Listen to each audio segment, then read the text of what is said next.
Today, we're diving into the enchanting and, well, meticulously crafted world of the upcoming game, Witchbrook. Yeah, we've got a really fascinating stack of materials today. We're looking at official FAQs, a pretty detailed developer blog, and press kit info. Our mission for this deep dive is, I think, to unearth not just what Witchbrook is, but what actually makes it stand out. Why its vision of a magical life might just redefine your expectations for life sims and social RPGs. Okay, yeah, let's unpack this then. So we're looking at a game that promises this unique blend of the familiar and the fantastical, all set in a vibrant seaside city. Where exactly are we going in Witchbrook? Right, so we're headed to Mossport. It's described as a bustling seaside city, and it's also home to the prestigious Witchbrook College. The idea is it's a place where the ordinary and the magical sort of intertwine seamlessly. And you, the player, you enroll there as an aspiring witch. Okay. And for players who know their life sims, their social RPGs, what's the unique twist Witchbrook puts on that core loop? What are aspiring witches doing day to day? Well, beyond just attending classes and, learning magic, Mm-hmm. you're really diving deep into Mossport's enchantment. So uncovering secrets, mastering spells, interacting with mystical spirits, that kind of thing. The bigger goal, though, is forging lasting friendships, maybe discovering romance, helping out the townsfolk, and ultimately working towards graduation and whatever comes next. It's really about building a rich, personalized magical life for yourself. That sounds like a journey usually experienced solo, right? But the press kit reveals something genuinely intriguing. Up to 4 players can experience Witchbrook together in online co-op. How do you think that transforms a genre usually focused on just the individual? That is a really significant insight into Witchbrook's ambition, I think. The true potential isn't just that it has co-op, but, what it unlocks for the whole life sim genre. I mean, imagine shared magical education, right? Or collaborative crafting sessions. Or even navigating social stuff together. Exactly. Complex social dynamics, maybe even rivalries, but as a coven of friends. This isn't just another feature. It feels like a fundamental shift in how we might experience these virtual lives, potentially pioneering, truly communal magical experiences. Yeah, that collaborative potential sounds huge. So who's actually behind this ambitious magical endeavor? And the big question, when can we expect to cast our first spell? Right. So Witchbrook is being developed by Chucklefish. They're a London-based indie developer and publisher. You probably know them from games like Starbound and Wargroove. And they've also been joined in co-development by Robotality, a really talented team based in Germany. They worked on Halfway, Pathway, and Wargroove 2 previously. Good pedigree there. And for those eager to mark their calendars, any release details? Yep. Chucklefish recently announced Witchbrook is coming to PC, Nintendo Switch, and Xbox this winter, specifically winter 2025. Winter 2025, okay. And it'll be available on Steam, Nintendo Switch, the Switch 2 actually, and Xbox. Other platforms are still PVD apparently. Gotcha. Now, something that really stood out in the developer materials is their unique philosophy. Chucklefish emphasizes they are a zero-crunch studio. For anyone unfamiliar, what does that actually mean for a game's development? Especially one with this kind of ambition. Yeah, the zero crunch thing. Yeah. It's more than just like a commitment to developer well-being. It feels like a pretty radical statement in an industry that's often, well, plagued by burnout. They openly say this approach means development has taken longer than some might expect. All right. But they firmly believe, and they state this, that healthy, well-rested developers just make better games. So the insight for us, the players, is that a longer development cycle here isn't really a delay. It's a deliberate choice. A choice towards potentially more polished, less buggy, maybe more creatively rich experience right from launch. It's a commitment to quality that really challenges the norm. It does sound like a massive undertaking, though, especially considering they mentioned the game's scope grew over time. How did they tackle that growing ambition? Indeed. The developer blog calls it a mammoth task, especially for their close-knit team. They're under 20 developers. Wow. So to really realize their growing ambitions, they made a pretty significant move. They developed a completely new custom engine. It's called Halley. Their own engine. Yeah. And that's not just a technical detail, right? Building their own engine gives them unparalleled control. It lets them perfectly tailor the technology to their unique vision of this living, breathing world and that distinctive isometric view. They're not limited by off-the-shelf solutions, and they report the larger systems, the foundations, are now in place. They say they're on the home stretch to release. Good to hear. And will this magical world be accessible to a wide audience, language-wise? Absolutely. It looks like Witchbrook will be available in English, French, German, Spanish, Brazilian Portuguese, Japanese, simplified Chinese, and traditional Chinese. Pretty good coverage. Okay, so we've touched on their unique development approach, that zero crunch thing, and the custom engine. But how does that commitment to quality actually translate into the game? The materials really hammer this world simulation idea. It sounds like this secret sauce, maybe, to making Mossport truly come alive. Can you tell us what that actually entails? What sets their world simulation apart? Right. If we connect this back to the bigger picture, Witchbrook's core pillar is indeed a rich world simulation. Yeah. The developers really aim to make Mossport a truly living, breathing, believable place. Moving beyond just static backdrops, creating an environment that genuinely feels like it's unfolding around you. Okay, give us some examples then. How does that come to life beyond just like pretty scenery changing? Well, the passing of seasons will profoundly change the city. And this isn't just cosmetic.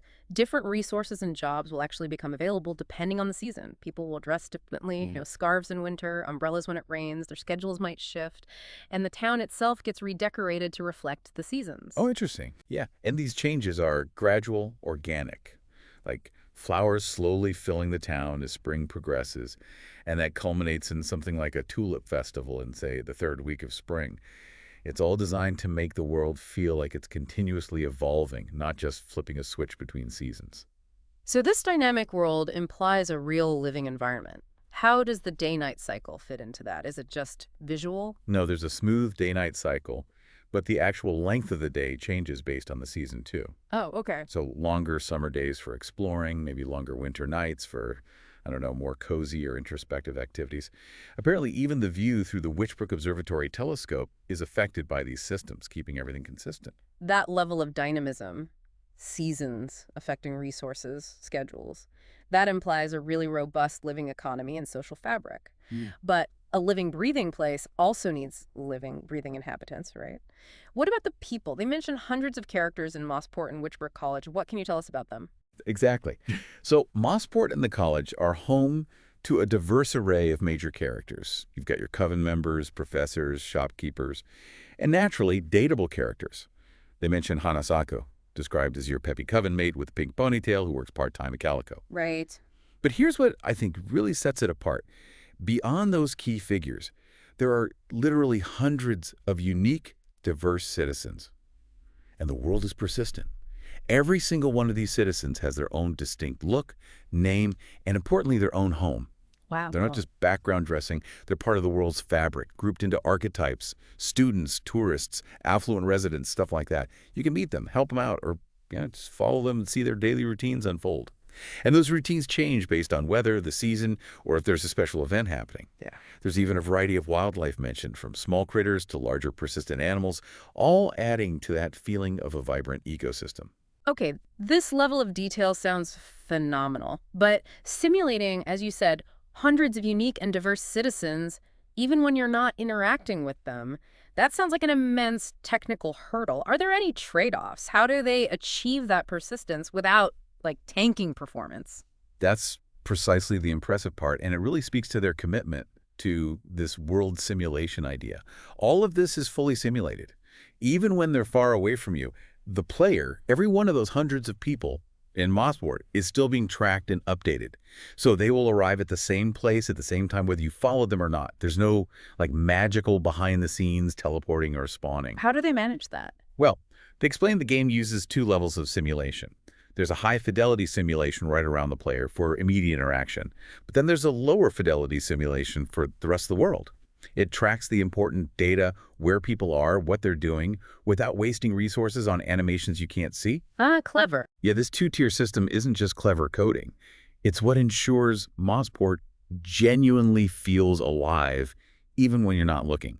At Hmm. NPC you met across town, they're actually traveling there, their routines are unfolding, so when you bump into them again, their presence feels earned, authentic. It deepens the immersion, unlike games where characters just sort of pop in or vanish. That makes a huge difference. And I saw something about traffic. There's even traffic running through this simulated world. That's quite a detail. Yes, there's a full traffic simulation. Cars drive on the roads, apparently respecting British road rules. Ah, really? Yeah, using indicators, even waiting for pedestrians. And if you block traffic, a small jam might develop and drivers will honk their displeasure. So really immersive little touch. Oh, and there's also a regular bus service mentioned for getting around the city. That seamless persistence really builds the foundation for a living world. But beyond that deep simulation, what specific activities can players actually do? How do you interact with and shape this world? Right. It's not just about watching the simulation unfold or going to class. It's about the tangible ways you shape your own life within it. You can spend your time between classes however you choose.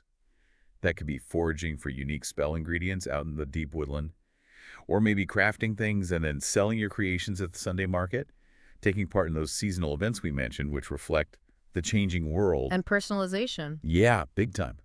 You can renovate and customize your own cozy woodland cottage, transform its garden, plus express your own unique aesthetic with customizable clothing, hair, accessories, all that stuff. These activities are designed to feel integrated into the living world, evolving maybe as your magic grows or as the world changes with the seasons. And the social side. We mentioned dating characters like Hanasatu.